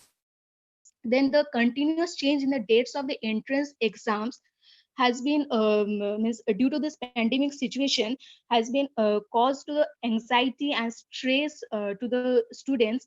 Now there's a loss of jobs of so many youngsters and has worsened their family condition. Then this has led to the excessive consumption of drugs, and then this has led to the excessive consumption of drugs, and as also statistics shows us that the suicide cases among the youths has been increasing day by day. And then children's amusement park has been totally shut down, where children cannot go and enjoy themselves. And in this way students are living a monotonous life where frustration is increasing day by day. And then students who have the passion to students who have the passion to photography or the or exploring students who have the passion to photography or exploring new places, they are the students who have the passion of exploring new places, they cannot go, as the movement of people from one place to another has totally been restricted by the government. So I would like to suggest all the youth to be cool and calm, as the government has announced that vaccine will be released as soon as possible and we'll be back to our normal life. And in this way I would like to conclude my education session. Thank you. Okay, Deblina, thank you. Please proceed Right. to the next speaker. Shall we move on to the next speaker? Yes, yes, definitely. Yes. The next speaker is Afreen Naz. Afreen, kindly unmute yourself. You have 3 minutes to speak.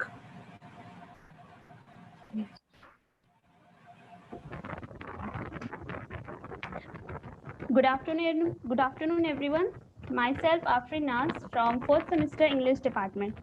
Before starting my speech, I would like to thank each and every member for organizing such a fruitful webinar on the COVID-19. So the COVID-19 global health emergency and its economic and social impacts have disturbed nearly all the aspects of life for all the groups and ages of society in an unprecedented manner. People of different ages, however, are experiencing its effects in various ways. Youth in India constitutes about more than one-fourth of the total population. As of March 28, 2020, the COVID-19 pandemic is causing more than 1.6 billion children and youths to be out of school in 161 countries. This is close to 80% of the world's enrolled students. Especially for the vulnerable youth, the COVID-19 poses considerable risk in the field of education, employment, mental health, and disposable income. A lot can be solved through the online technologies, which may be affordable only to the richer communities, but not to the poorer ones. As per data, only 8% of the homes with the young member have computer with the internet facilities. Many children do not have a desk, books, internet connectivity, a laptop at home, or supportive parents. Moreover, teaching students online does not completely fulfill the criteria and the doubts of offline school and the college classes. So, coming to the unemployment zone, many youth who are engaged in private training farms or other small business are uprooted from their areas of earning. Suitable employment is very hard to find these days. According to data of CMIE, 27 million youths on the age of 20 to 30 lost their jobs in April 2020. Hence, losing a job is a broad problem in India as well as in other several countries too. Next point of challenge is mental stability and the health issue, which has increased a lot in this pandemic lockdown. The lack of physical activity, school closure, excessive use of social media have affected very much the mental health of youths. According to a survey in UK, 78% of the youths have faced serious mental disturbance due to the lack of public spaces. So these are the very serious challenges which cannot be overlooked. Well, above all, I can only conclude my speech by saying, when there's darkness, there's light too. Our governments are taking out necessary schemes and steps to combat the challenges faced by the people, especially youths, to bring a peaceful and satisfactory stability in various fields of the ongoing world. So let's join hands and fight the pandemic in a safe and healthy way. Thank you all.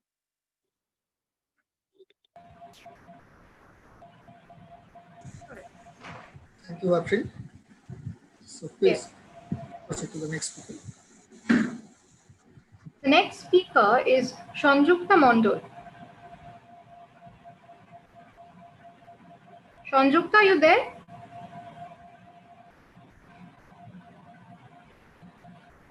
Yes. You have 3 minutes to speak. Yeah. Okay.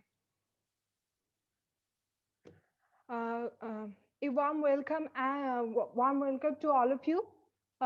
Today I am expressing my view over the challenges facing by youth during COVID-19 pandemic situation.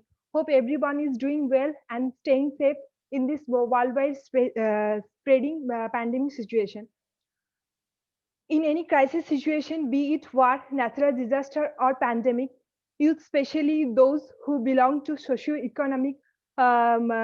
economically background and marginalized communities, end up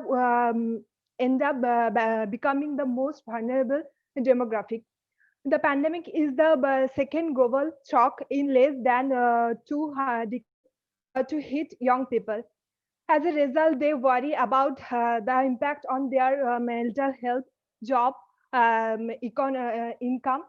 In some cases, by mitigation measures that may inadvertently do more harm than good. It is a universal crisis, and for some youth, the impact will be lifelong. The damage will be by following factors. Vulnerable young people will need the most urgent support during and after pandemic. Mainly youth could fall into extreme poverty as a result of economic crisis this year. We have to concern about how closure of school and educational institution in wake of COVID-19 breakout could impact in the life of youth. The potential losses that may occur in the learning for today's young generation and for the development of their human capitals are hard to fathom. More than two-thirds of countries have introduced distance learning platform, but among the lower economic countries, only share is 30%. So remote learning is very challenging. There is for migrant children who have a lack of information and a lack of experience in lockdown. Youth likely to face greater challenges in accessing information from education institutes. Institutes. Youth friendly sectors like retails and hospitality are greatly affected. There's a risks of drop out among those who disencourage during distance learning has increased day by day. Due to not getting proper online learning infrastructure, disruption occur in jobs training. Unemployment increasing day by day. Before the crisis, almost one-third of the world's young people were already digitally excused. Vulnerable young people need need most urgent support during this pandemic situation. Even though lockdown restriction is increasingly eased, the same can't be said for the pressure facing youth mental health. Disruption is access to medical and dental service declining, spreading for children. The economic shocks like joblessness, income decreases is likely to have a negative impact on young adults' health. Shantu, your time is over. Thank you.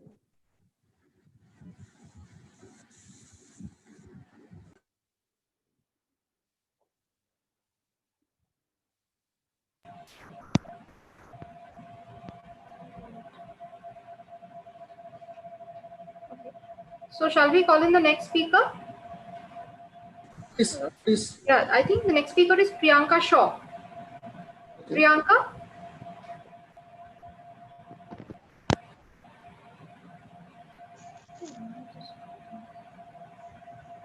Yes. Priyanka, unmute yourself, please. Hello, yes. Am I audible? Yes, you have 3 minutes to speak. Greetings, everyone. Okay. This is Priyanka Shaw, and I'm really glad today to be a part of this International Youth Day celebration. Today, I'm here to discuss about the challenges being faced by the youth in this COVID-19 pandemic. Same issues, but with a vast effect on us due to this harsh pandemic situation. I can recall a name of the German novelist because it has the ability to see the beauty in everything never grows old. But now youth has broke down due to the support. Obviously, a country can't stand well with a strong backbone. So the major issues faced by the youth right now is the economic instability and immense mental pressure. Then there comes the several factors contributing to it generally. See, the unemployment has always been a major issue in India since a really long time. But now even the sole earning members of the family are bound to sit idle. The families are in deep drastic situation. In such a case, even bearing the basic expenses of education for youth has become a severe problem in some families, especially the poor families. It is considered to be the bigger and worst economic crisis than that of See, the lockdown has made us all trauma and deep mental instability. Youths are, and we are just facing it through all within the hard times. Basically, we have no idea how we will go out of it, but we are standing still. But I feel silence. Recent data released by the National Legal Service Authority says that nationwide lockdown has increased the rapid cases of domestic violence. And on the other hand, obesity and improper diet, lack of sleep has a really supportive role to the depression and anxiety. The Cellular Corporation in India has released a report which says that the data consumption in India has surged by 30% during this pandemic situation. I know it is both important. It has immensely grown through online classes and assignments and exams and projects. Being attached to the social media and mobile phone all day is really adverse for our health. But as it has become an integrated part of our life, we can't do anything about it. There is a long list about those challenges being faced, but due to short duration of time, I would like to rest my speech here. Hope is a good thing. Let's we all hope to get out of this pandemic together strongly. Thank you. Thank you, Priyanka. Please proceed to the next speaker. Next participant is Meghna Lal. Meghna Lal? Meghna? Am I Please. audible, ma'am? Yes, Yes, yes, you are clearly The audible. COVID-19 pandemic took the world by surprise. The world seems to have ground to a halt because of the novel coronavirus. This situation has led the youth to face various challenges in different sectors, and education, the most important sector, has affected the youth. One of the very famous quotes by Albert Einstein says, "Education is what remains after one has forgotten what one had learnt in school." Saying education is important is an understatement. In the wake of this situation, many schools around the globe online mode of education so they can provide the necessary education to their students. India is no exception. Institutes in India are providing education while ensuring the recommendations of UNESCO, such as choosing most relevant tools, ensuring distance learning programs so that students with low income families or differently able students may get fair chance by implementing measures, providing training to teachers and students so that they can grasp online learning, etc. are met. These are really commendable steps and are bridging the gaps between teachers and students in the wake of such global crisis. After all these efforts, students are still facing different challenges to cope up with the online mode of education.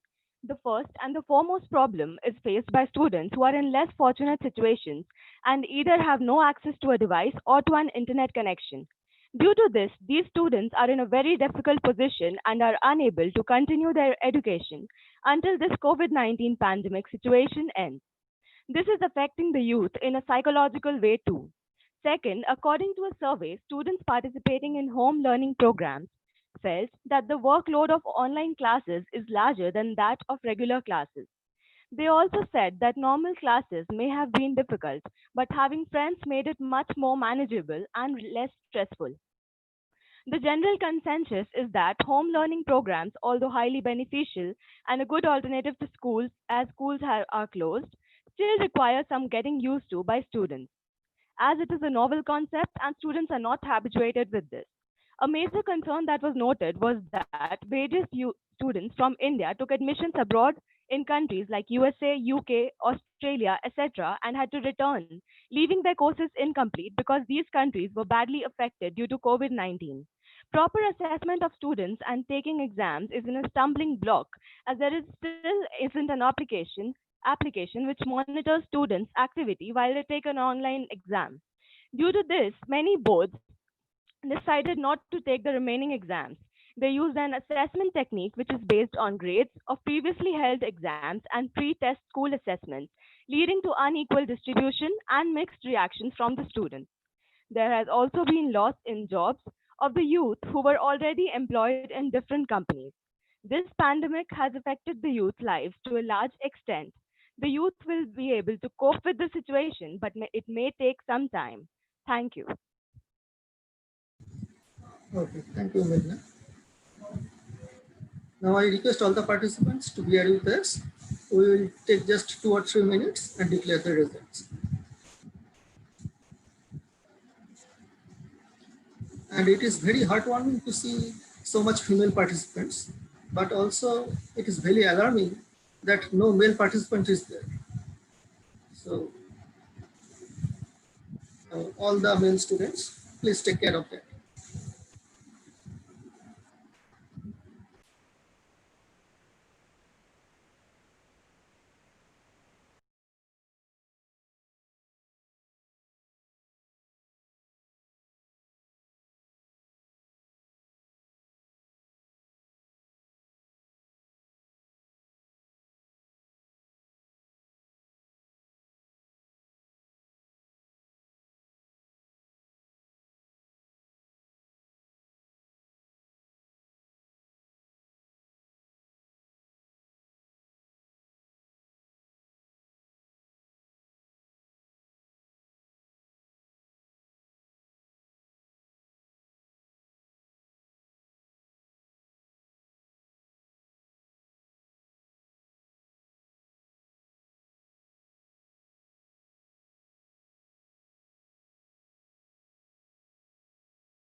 So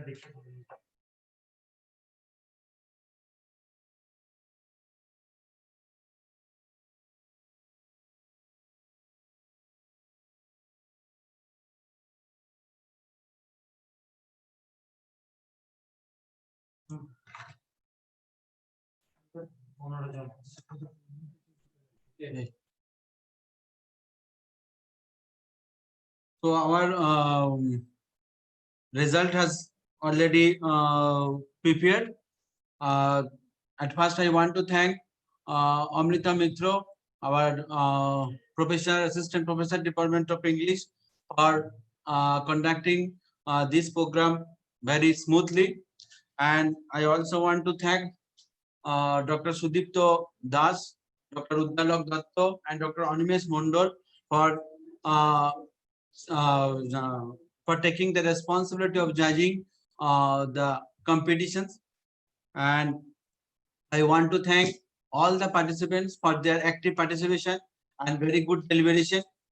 Our topic, most of the participants covered. I also heard their lecture, their point of view, and most of the speaker, they mainly covered the challenges facing by the youth, or in the sense more challenges facing by the students. The problem of the students, most of the speaker they highlighted. Though our topic maybe on the broader aspect, the challenges faced by the youth. So if they try to highlight on the other broader aspect also, it will be more better. But overall, the presentation of all the participants were very good. But we have to select only 3 participants. All the participants, they will get the certificate. Now, on the basis of our judgment, now total 50 marks. We have 3 judges, each evaluated on the basis of 50. Total 150 marks. Our total marks for judgment 150, and out of 150, and we have 7 participants today. Third position. The third position today, debate competition, third position goes to Afreen Naz, Department of English. She got 113 marks out of 150. Third position. And the second position got by Daisy Sengupta, Department of Commerce. Her score 140 out of 150. And the first position goes to Meghna Lal, Department of Economics. She got 119 marks out of 150. So these 3 are our winner. The first position Meghna Lal, second position Daisy Sengupta, and third position Afreen Naz. The certificate will be issued very shortly. We will issue through online mode. And once again, I want to thank the national district, national Nehru Kendra, Paschim Bardhaman districts, and in collaboration with the West Bengal State Aid Prevention and Council Secretary, and all the participants and all our fellow colleagues, our esteemed teachers, and the member of the organizing committee who daily work hard with a short period of time, arrange everything so smoothly. So thank you all, and I want to say this is the close of our session. Thank you very much. Pradeep Babu, if you want to say something, please tell. Thank you, sir, for organizing the program successfully. We hope in future we also when and as required will help from you, and I wish every success of the candidate. The first candidate will go to the state level competition. Just audio recording of the audio will have to send, and on that basis, the state level judge will select the result. So thank you, sir, to you and all your team, and Dr. Suman Ranjan Das. He has nicely elaborated the COVID-19 pandemic, and all the professor who has taken the responsibility to organize the program. Thank you, sir. Thank you. Thank you very much, sir. We're looking forward for many such program with your organization. Yes, We sir. are and one announcement is there. The Meghna Lal got the first position. She will represent state. Okay. District. She will represent district. We will inform you regarding the procedure of participation of the district level competition later on. And we from the college, and we will give you the contact number of our coordinator, Mr. Pradeep Saha. Thank you. Thank you very much. Thank you, sir.